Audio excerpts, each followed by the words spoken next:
आज की online class में एमएससी फाइनल के सभी स्टूडेंट्स को गुड मॉर्निंग। जैसा कि अपन पहले के जो ऑनलाइन वीडियो थे उनके अंदर अपन ने डिस्कनेक्शन अप्रोच के अंतर्गत अपने देखा था ऑर्डर ऑफ इवेंट्स, और उस ऑर्डर ऑफ इवेंट्स के अंदर अपन ने पढ़ा था कि किस तरीके से किसी पर्टिकुलर जो टारगेट मॉलिक्यूल्स होते हैं उसके डिस्कनेक्शन में कौन सी स्ट्रेटेजी काम में ली जाती है, किस तरीके की ऐसे गाइडलाइंस हैं जिनके अकॉर्डिंग यदि अपन डिस्कनेक्शन करते हैं तो उस डिस्कनेक्शन से जो फ्रेगमेंट प्राप्त होते हैं उन फ्रेगमेंट से क्या वापस टारगेट मॉलिक्यूल प्राप्त हो सकता है। तो यदि डिस्कनेक्शन प्रॉपर है तो उससे अपन वापस टारगेट मॉलिक्यूल्स प्राप्त कर सकते हैं। उसी डिस्कनेक्शन अप्रोच को कंटिन्यू रखते हुए आज अपन नेक्स्ट टॉपिक देखते हैं, वन ग्रुप CX डिस्कनेक्शन।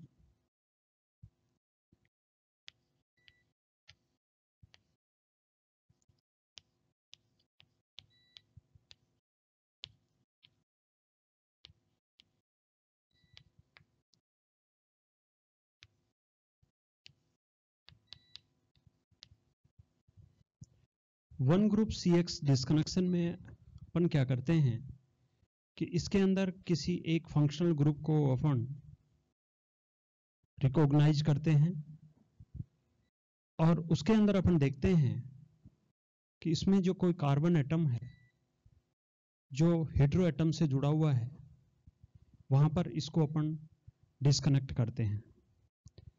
तो इसके अंदर इसको आप जनरली रिप्रेजेंट करेंगे तो आप इसको यूं देखिए, RX, यहां पर देखिए ये कार्बन एटम है और ये हेटेरो एटम है। तो वन ग्रुप डिस्कनेक्शन जनरली उन टारगेट मॉलिक्यूल्स में किया जाता है जिसमें हेटेरो एटम कार्बन एटम से जुड़ा हुआ हो। हेटेरो एटम के रूप में ऑक्सीजन हो सकता है, नाइट्रोजन हो सकता है, सल्फर हो सकता है, हेलोजन हो सकता है। तो यहां पर जैसे इसका अपन डिस्कनेक्शन करते हैं तो यहां पर देखिए R और प्लस X, यहां पर ये R प्लस है और ये X है, ये माइनस है। तो यहां पर इस तरीके के कंपाउंड्स का डिस्कनेक्शन करने पर आपको इस तरीके से दो सिंथोन्स प्राप्त होंगे। उन दोनों सिंथोन्स का यदि अपन सिंथेटिक इक्विवेलेंट्स देखें तो इनका जो सिंथेटिक इक्विवेलेंट्स होगा वो सिंथेटिक इक्विवेलेंट्स होगा RY, और इसका जो सिंथेटिक इक्विवेलेंट होगा वो X और H। ठीक है, यहां पर ये जो Y है, यहां पर Y है, ये एक गुड लिविंग ग्रुप है जो हो सकता है Br माइनस के रूप में हो, OTS माइनस के रूप में हो। ठीक है, तो यहां पर जो कैटायन आ रहा है उसको अपन ऐसा करेंगे कि इसके अंदर इससे गुड लिविंग ग्रुप जुड़ा हुआ मानेंगे सिंथेटिक इक्विवेलेंट्स में, क्योंकि ये लिविंग ग्रुप है, ये इजीली रिमूव हो जाता है और अपने को सिंथोन्स है वो क्या देता है, R+ देता है। इसी तरीके से XH, यहां पर इसको अपन प्रोटॉन जोड़ करके, हाइड्रोजन जोड़ करके इसका अपन इस तरीके से सिंथेटिक इक्विवेलेंट्स बनाते हैं। तो जो वन ग्रुप और इस तरीके का जो डिस्कनेक्शन होता है उसको अपन इस तरीके से प्रदर्शित कर सकते हैं, CS डिस्कनेक्शन। ठीक है, तो इस तरीके से CX डिस्कनेक्शन में अपन इस तरीके से, ये इसकी आउटलाइंस है और इस आउटलाइंस के आधार पर बहुत सारे एग्जाम्पल्स हैं, जैसे कार्बोनिल जो कार्बोक्सिलिक एसिड है उसके डेरिवेटिव हैं, ईथर्स हैं, सल्फाइड हैं। ये सभी जो कंपाउंड्स हैं, तो इसमें अपन देखते हैं कि जो टारगेट मॉलिक्यूल्स होता है उस टारगेट मॉलिक्यूल्स में एक ही फंक्शनल ग्रुप होता है, और उस फंक्शनल ग्रुप में कार्बन हेटेरो एटम से अटैच होता है। तो उस कंडीशन में अपन CX डिस्कनेक्शन को अप्रोच करते हैं। यहां पर इसी को कंटिन्यू रखते हुए आगे अपन देखते हैं C double bond O carbonyl derivative disconnection. तो यहां पर ये RCOX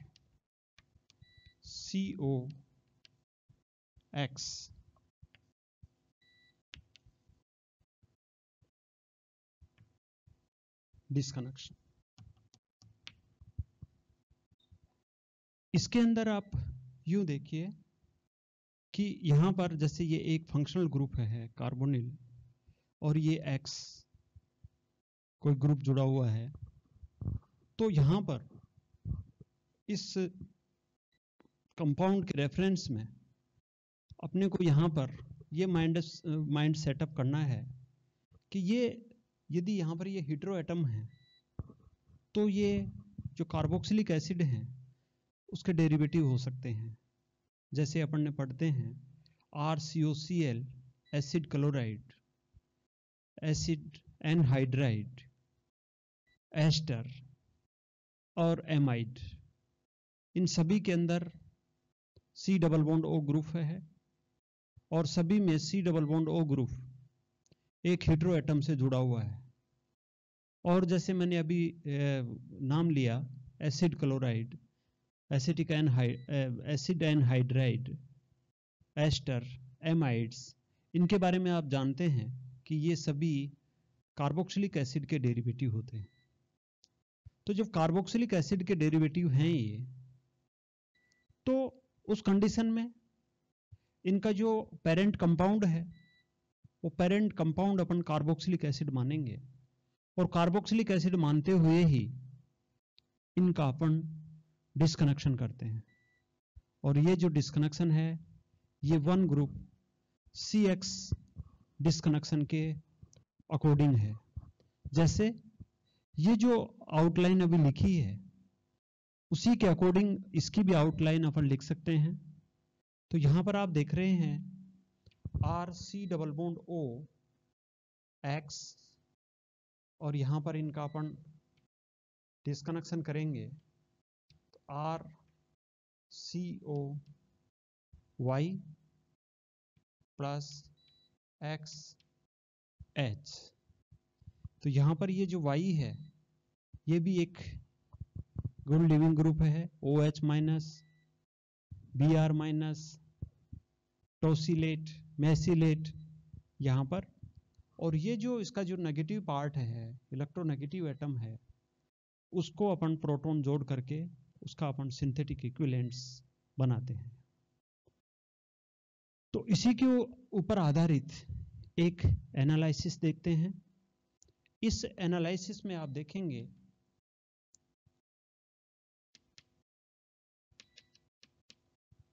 जैसे अपन एक कंपाउंड लेते हैं,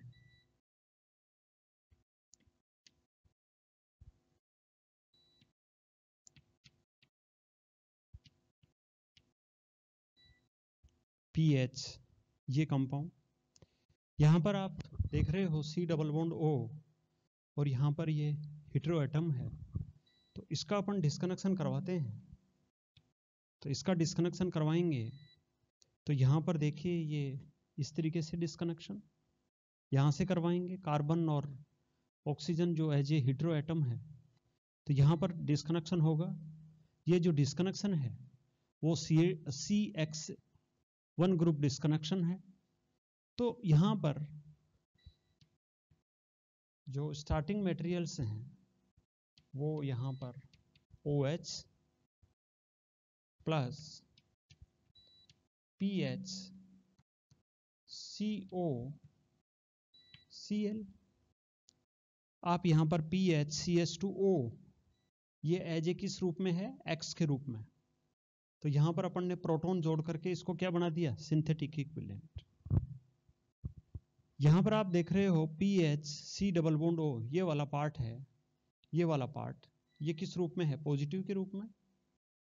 तो यहां पर जो Y है वो एक नेगेटिव स्पीसीज है, तो यहां पर नेगेटिव स्पीसीज के रूप में यहां पर क्लोरीन जोड़ करके अपन इनका सिंथेटिक इक्विवेलेंट बना लिया। तो इस तरीके से ये दोनों जो कंपाउंड्स हैं, जब ये दोनों आपस में रिएक्ट करते हैं तो यहां पर अपने को ये टारगेट मॉलिक्यूल्स प्राप्त होता है। तो इस तरीके से का जो डिस्कनेक्शन है ये वास्तव में रिलायबल है, और इस डिस्कनेक्शन के फलस्वरूप बने जो स्टार्टिंग मटेरियल्स हैं वो एक वर्केबल रिएक्शन देते हैं। तो ये इस तरीके से अपन इसका डिस्कनेक्शन करते हैं। यहां भी आप ये देख रहे हो कि ये CX1 ग्रुप डिस्कनेक्शन का एक अच्छा एग्जाम्पल है। उसके बाद में और देखिए, जैसे यहां पर ये COCl लगा रखा है, उसी तरीके से यहां पर जनरली अपन क्लोराइड काम में लेते हैं, क्योंकि जो एसिल क्लोराइड होते हैं, ये तो जैसे बेंजीन का केस, एसिल क्लोराइड हैं, उनकी जो रिएक्टिविटी है वो सभी जो कार्बोक्सिलिक डेरिवेटिव होते हैं उन सभी से ज़्यादा होती है, और ज़्यादा होने के कारण से जो भी कार्बोक्सिलिक RCO ग्रुप है उसको अपन सभी को जनरली एसिड क्लोराइड के रूप में मानते हैं। क्योंकि यदि अपन उनको एसिड क्लोराइड के रूप में मानेंगे तो क्यों मानते हैं एसिड क्लोराइड के रूप में, क्योंकि एसिड क्लोराइड है उसकी जो रिएक्टिविटी है वो अदर्स जो कार्बोक्सिलिक एसिड डेरिवेटिव हैं उनकी तुलना में ज़्यादा होती है। ठीक है, तो यहाँ पर आप इसको यूं समझ सकते हैं, कार्बोक्सिलिक एसिड डेरिवेटिव के बारे में भी, क्योंकि वो भी C double bond OX disconnection के अकॉर्डिंग आता है। तो यहाँ पर जैसे मान लीजिए RCOOH,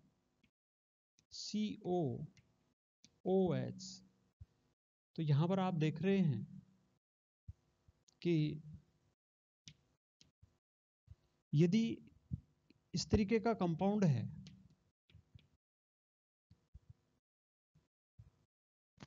तो इसको भी अपन एसिड डेरिवेटिव मान सकते हैं, क्योंकि यदि कार्बोक्सिलिक एसिड की रिएक्शन आप SOCl2 और PCl5 के साथ में करवाते हैं तो यहां पर आपको एसिड क्लोराइड प्राप्त होते हैं।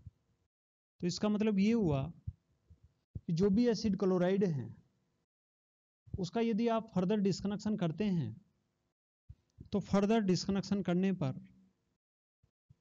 उसके जो स्टार्टिंग मटेरियल्स हैं वो कार्बोक्सिलिक एसिड हैं, वही होते हैं। दूसरा, यहां पर यदि इसके साथ इसकी रिएक्शन करवाते हैं तो यहां पर RCOOCOR एसिटिक एनहाइड्राइड प्राप्त होता है। इसी प्रकार से यहां पर अल्कोहल से रिएक्शन करवाते हैं तो RCOOR एस्टर प्राप्त होता है। और इसी प्रकार से यदि अमोनिया या अमोनिया डेरिवेटिव के साथ में अपन रिएक्शन करवाते हैं तो RCONH2 प्राप्त होता है। तो आप देख रहे हो कि इन सभी का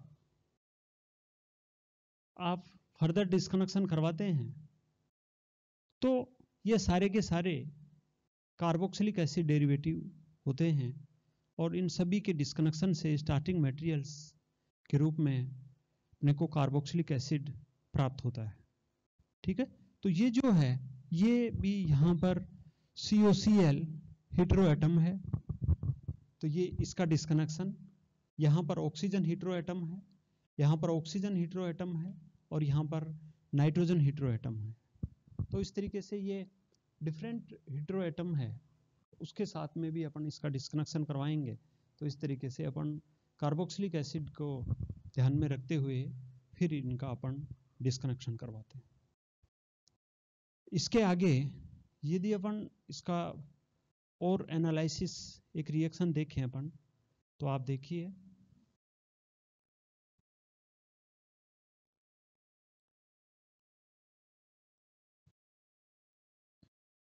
एक एग्जाम्पल है,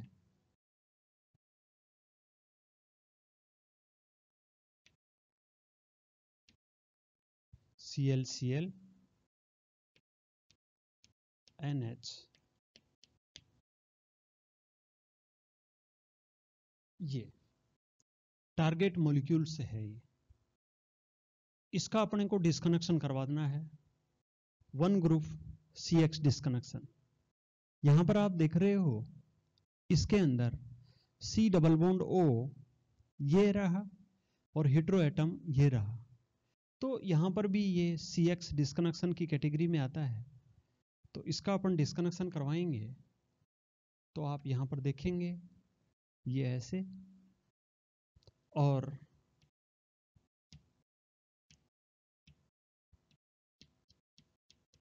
NH2 प्लस